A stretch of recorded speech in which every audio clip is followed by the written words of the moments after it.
Okay, so as I said, good morning and welcome to Live from Currituck Extension. My name is Cameron Lowe and I am Currituck County's Extension Director, which means that I lead the day-to-day operations of the North Carolina Cooperative Extension Currituck County Center. And I get to oversee an amazing staff that has been doing some phenomenal work through all this. They always do, but they have really stepped up to the plate here recently as well. On today's episode of Live from Currituck Extension, we're going to explore personality and stress. Before we jump in, make sure that you subscribe to our YouTube channel at CurrituckCES. And if you'd like to receive notifications anytime we go live or anytime we post new content, you can click that little bell at the top of the screen and that will subscribe you to our notifications. During the class today, I'm going to ask you to interact with me just a little bit. So if you're viewing this on YouTube Live, you can use the live chat function to interact. And if you're viewing this on Facebook Live, you can actually just comment below the video and I'll see your interactions that way. So humor me and post your responses on Facebook Live or YouTube Live. If you're watching this video as a recording, you can still interact with me and I'd encourage you to connect via social media or via email, and all that contact information is in the video description that accompanies this video. Also, there's a link to an evaluation in the video description, and if you would, at the end of this class, if you wouldn't mind filling out that simple 5-question form just to let us know how we're doing, what ideas you have for content, and any ways we might be able to improve this effort. Okay, so let's jump in. First of all, this is me. I miss crowds and football games and people and horse shows and restaurants and office mates and adventure in general. So again, forgive me if I'm a little overexcited about the opportunity to interact with you today, but I miss a lot of stuff. A little bit more about me. I've already told you I'm Cameron Lowe. I am a Meyers-Briggs Type Indicator certified practitioner. And my personality type is ENFP, according to the Myers-Briggs. And we'll talk more about that in just a little bit. But really quickly, how about you? Using the comment or chat function, tell me your one thing this quarantine period has taught you or one thing that you really miss. So for me, I think it has taught me that I really like the opportunity that it has brought to push and stretch and try new things. That's been very exciting. But one thing I miss is all my people. I don't function well in a silo or in isolation. So again, use that comment box or that chat box and let us know something that you really miss or something that you've learned. So a couple of things that I'm seeing are I really miss friends, obviously, and homeschooling is hard. Yes, homeschooling is hard. All right, I invite you to continue to comment there if you'd like to, but we're going to move on. During this session, a couple of things that we want to do, and we're going to take this kind of at lightning speed, but here we go. We have I miss distractions at work. Who would have thunk, right? We miss the little things. So during this session, we want to look at just getting a real basic understanding of the Myers-Briggs type preferences. We want to develop some strategies for working effectively with others, and we want to develop an understanding of how we can help ourselves and help other people cope with this current situation. Now, we're basing our discussion today around Myers-Briggs personality type. And is that the be-all and end-all? No, absolutely not. Simply put, this is where my certification lies. So it's just where I have a more complete understanding. So that's the lens that we're going to look through today. Now, there are a multitude of other personality indicators and tests, the Enneagram, StrengthsFinder, colors. But the bottom line is that we're going to use this tool today to understand ourselves and others so that we might be able to understand and navigate how we and others respond to stressful situations, such as the one that we're in right now. In terms of Myers-Briggs, it is, just real quickly, based on the work of Carl Jung, Isabel Myers, and Catherine Briggs. It is one of the most widely used personality indicators in the world, and it's based on over 60 years of research. So I really like the Myers-Briggs just because of its longevity and the research base. All right, so just to give you a little more familiarity, Jung believed that we were born with certain predispositions or preferences, nature. But he also believed and learned that we're shaped by our environment, nurture. So to give you an example of that, if you have a pen or a pencil, great. If not, just use your finger. And I'd like for you to real quickly just sign your name. Like I said, if you've got pen and paper, that's great. Do it on that. If not, just do it in the air. Okay. Now switch hands. So with your non-dominant hand, repeat that process. I almost signed my name like backwards, but anyway. So I think you'd all agree that most of us have a natural preference for one hand over the other. Now, it doesn't mean we can't use our other hand. In fact, with some practice, we might get quite good at using our non-dominant hand. It just isn't our first choice. So Jung believed that our personality works in much the same way and is based on 4 pairs of opposites that we'll look at now. So those opposites are E and I, extroversion or introversion, N and S, sensing and intuition, T and F, thinking versus feeling, and J and P, judging versus perceiving. What the heck does that mean? Well, let's ask. So our first pair deals with where we get our energy and where we prefer to focus our attention. So let me explain that just a little bit more deeply and listen for where you fall in this whole scenario. So people who prefer extroversion tend to be very energized by interacting with others. They tend to be more social, expressive, tend to prefer to communicate face-to-face and work out ideas by talking them through. Whereas people who prefer introversion tend to be more energized by the opportunity to reflect and go internal. They tend to be more private, more contained, and they tend to have a natural preference to communicate by writing. And these are the people that work out ideas by really thinking them through before any action comes to pass. So they really thoroughly think through those ideas. Now, again, we all do introverted and extroverted things. We just tend to have, like our right and left hand, a natural preference for one over the other. So where do you fall? Now, if you feel comfortable and you want to, you can type that information to me in the chat box. If not, that's fine too, but think about where you fall. So let's think about actually what that means in terms of stress, especially in the situation that we're in right now. So if you identify as being more extroverted, you may be stressed by working alone, having to communicate mainly by email, having to do long periods of work with no interruptions, having to reflect before taking action, having to focus very in-depth on one project or one thing. And you may be a little stressed out by getting feedback only in writing and not verbally. Introverts, or those who identify with introversion, might be more stressed by having to talk on the phone a lot. I saw a friend post today a picture of her with a telephone when they were a toddler. And it said, this was the last time I loved talking on the phone because I'm an introvert. So talking on the phone a lot might stress out someone who identifies with introversion. Those endless online Zoom meetings might stress out someone who identifies as an I.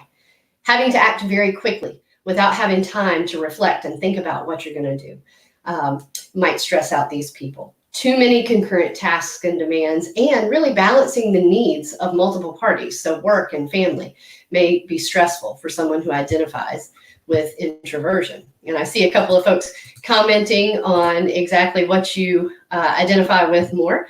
So thank you for doing that. We're going to keep moving. Let's look at how we can cope. So what ideas do you have? Do you have suggestions for how we can cope with these stressors? I have a few. Experts have a few suggestions, so let me share those with you. So if you identify with extroversion, a few things to help you mitigate or help you handle these stressful situations might be breaks, breaking up your work into smaller chunks, setting some standing brainstorming meetings so that you can verbalize some of these ideas that you're having with somebody. Call somebody. My husband often tells me, I think you need to call your mom. Call somebody just so you can get some of those words out. And maybe do a virtual hangout with your friends after hours. That can be really soul refreshing. So those are a few ideas for our folks that identify with extroversion. If you identify with introversion, some tactics might be to set yourself a very clear schedule. Take breaks. Again, breaks are good for those who identify with introversion as well. Journaling might be a helpful practice for those who are feeling stressed out in this situation. And then providing written feedback and seeking out written feedback may be another tactic for those who prefer introversion. All right, so let's look at the next pair of opposites. So the next pair of opposites deals with the way we take in information and the kind of information we like and trust. So Jung's research said that we're always doing one of two things in our minds. We're either taking in information or we're making decisions. Those are our two mental processes. So these middle two letters deal with taking in information and making decisions. This first pair is the way we take in information and the kind of information we like and trust. So let's talk about it just a little bit. People who prefer sensing, or S, tend to focus on the real and the actual, tangible things.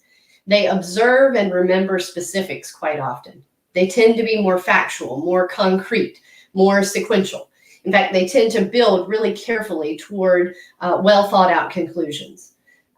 They understand theories through practical applications.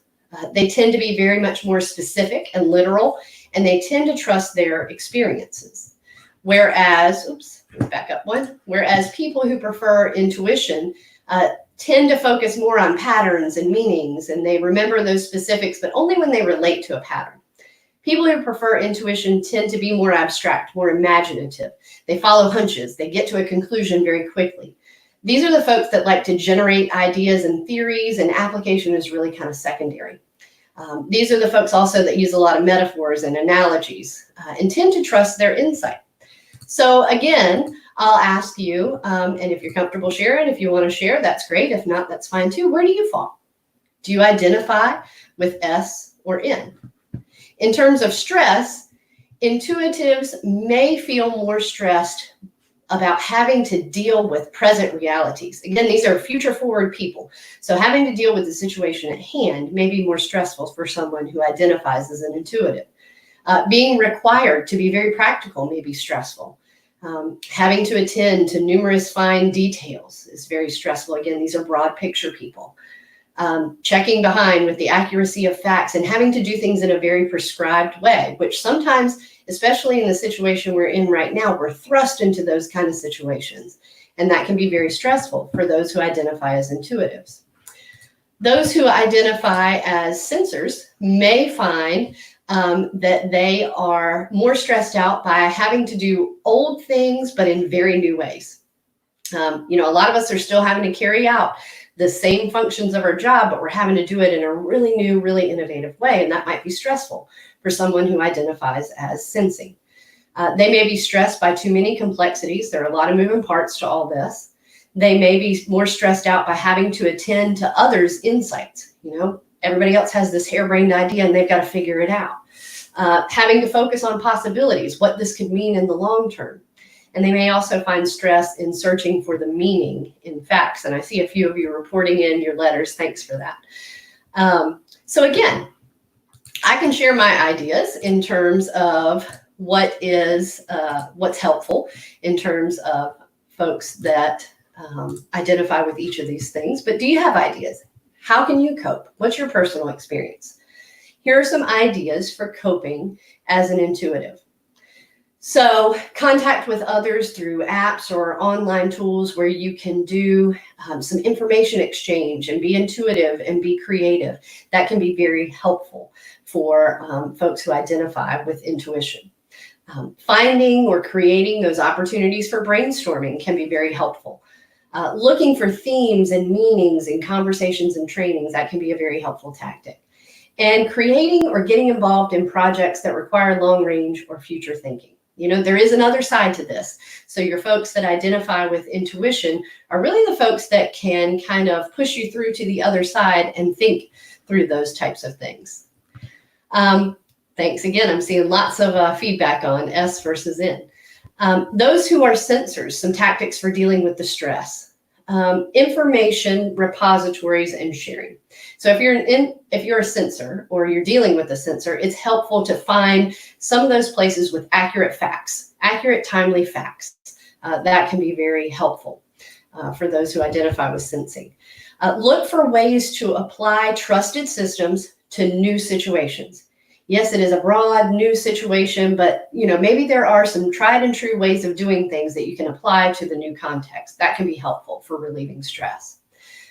Find and give specific examples of things and ensure that facts and details are correct. That's helpful for those who are identifying as sensing. All right, so let's look at the next pair, T and F. So the next pair has to do with the way we make decisions. Again, there are two mental processes, taking in information or making decisions. This one deals with how we make decisions. So people who prefer thinking tend to step back, and they like to get an objective view. They like to analyze decisions. They like to use typically cause and effect reasoning. They tend to solve problems based on logic. These are the folks that tend to search for that very objective standard of truth. They are folks that tend to be very reasonable. They can be perceived as being tough-minded, but they're fair. They want everyone to be treated equally. People who prefer feeling, they tend to be the folks that are going to step in and identify with the people that are involved in the decision. They tend to be very empathetic decision makers. They tend to be more guided by their personal values or the group values, and they almost always assess the impact of their decisions on people. These are the folks that tend to strive for harmony and positive interactions. They tend to be thought of as compassionate and tender-hearted, and they also are fair.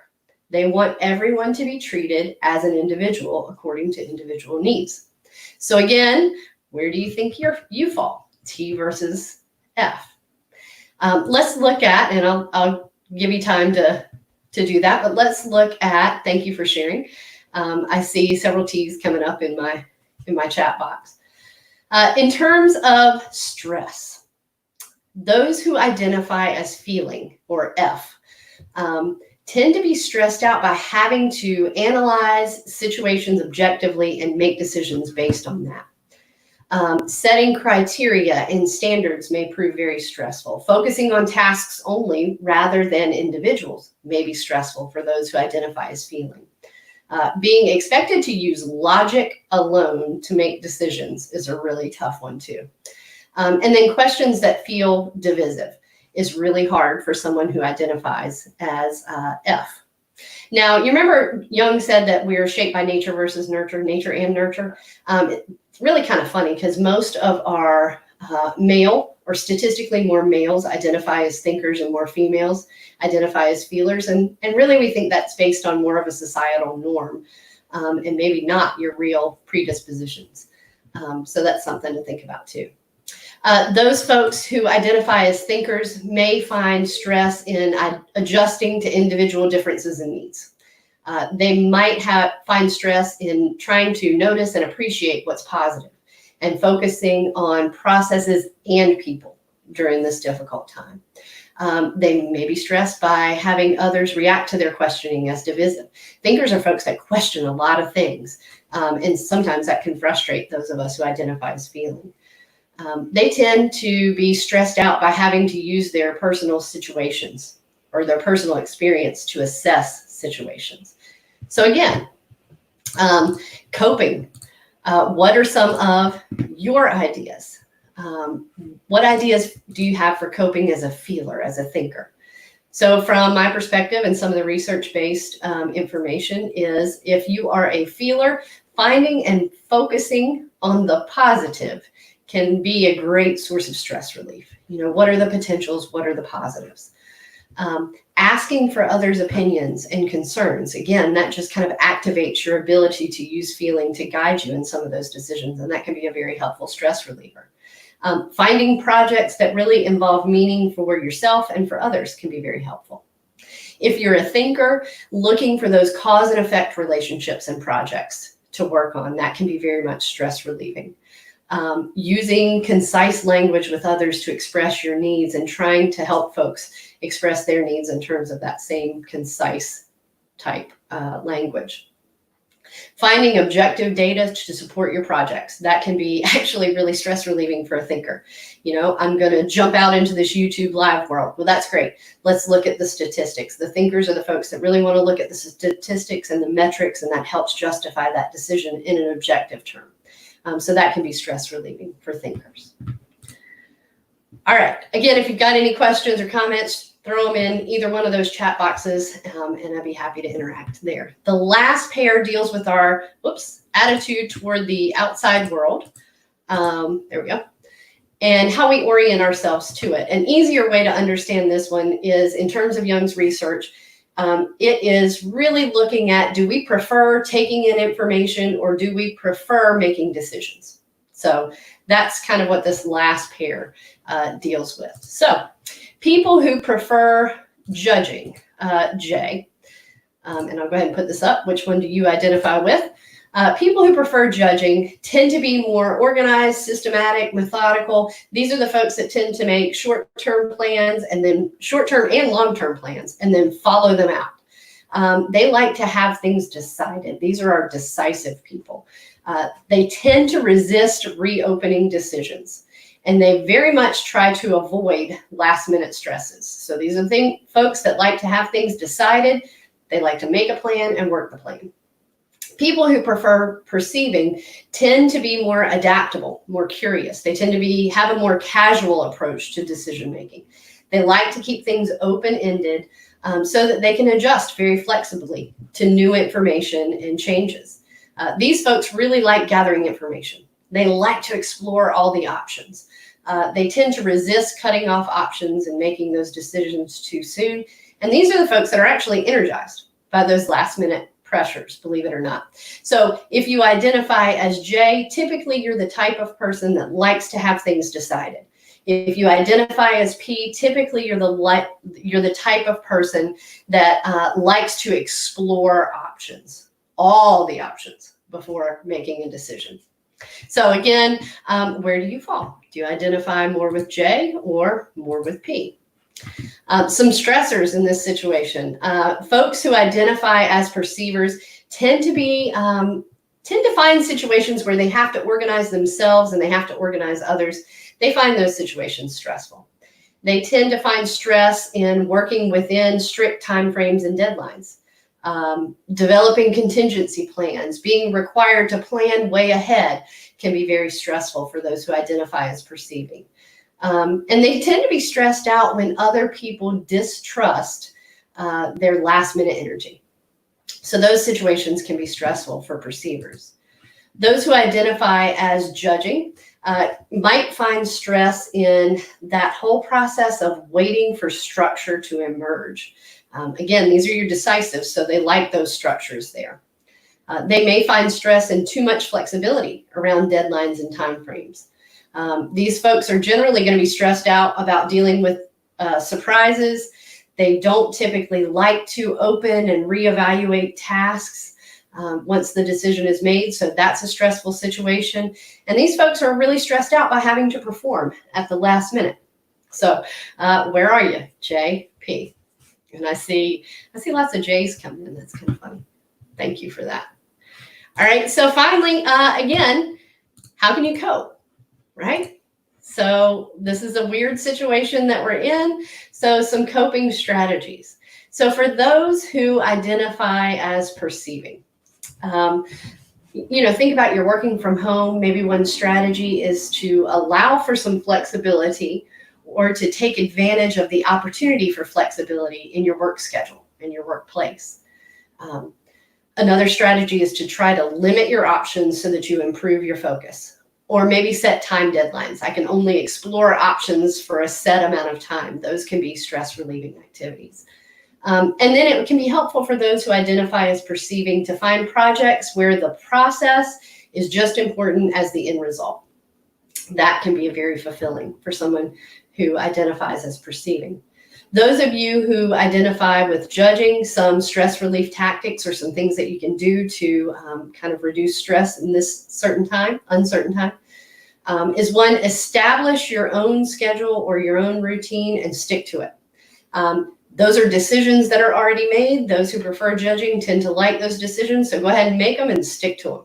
And that can be surprisingly stress relieving for those who identify as J. Seek those projects that have definite milestones and a final deadline. That can be helpful for folks. And then try to delay your decisions, especially during this time, just a little bit longer than normal so that you can better adapt to new information. We know that our situation and information changes about every 5 minutes, it feels like. So if you delay your decisions just a little bit longer, then you can better adapt to that new information. So just as we talked about at the beginning, we all have natural preferences.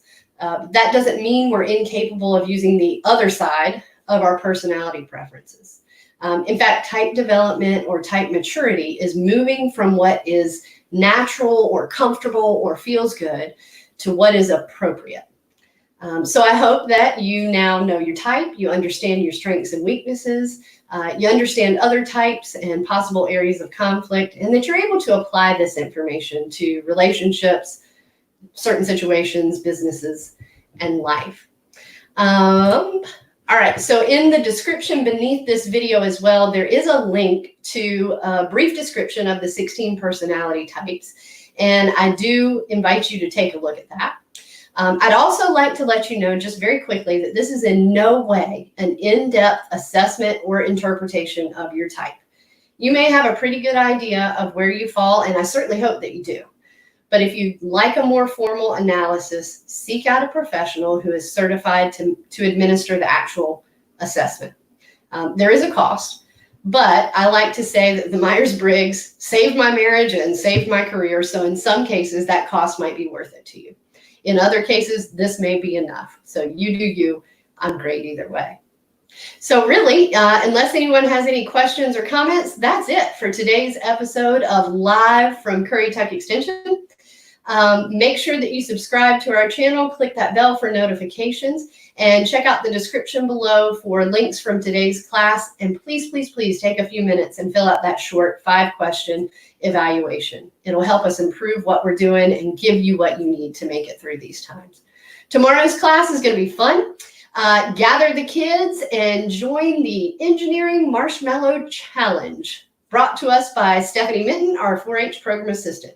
So don't forget to tune in at 11:30, and we'll see you then.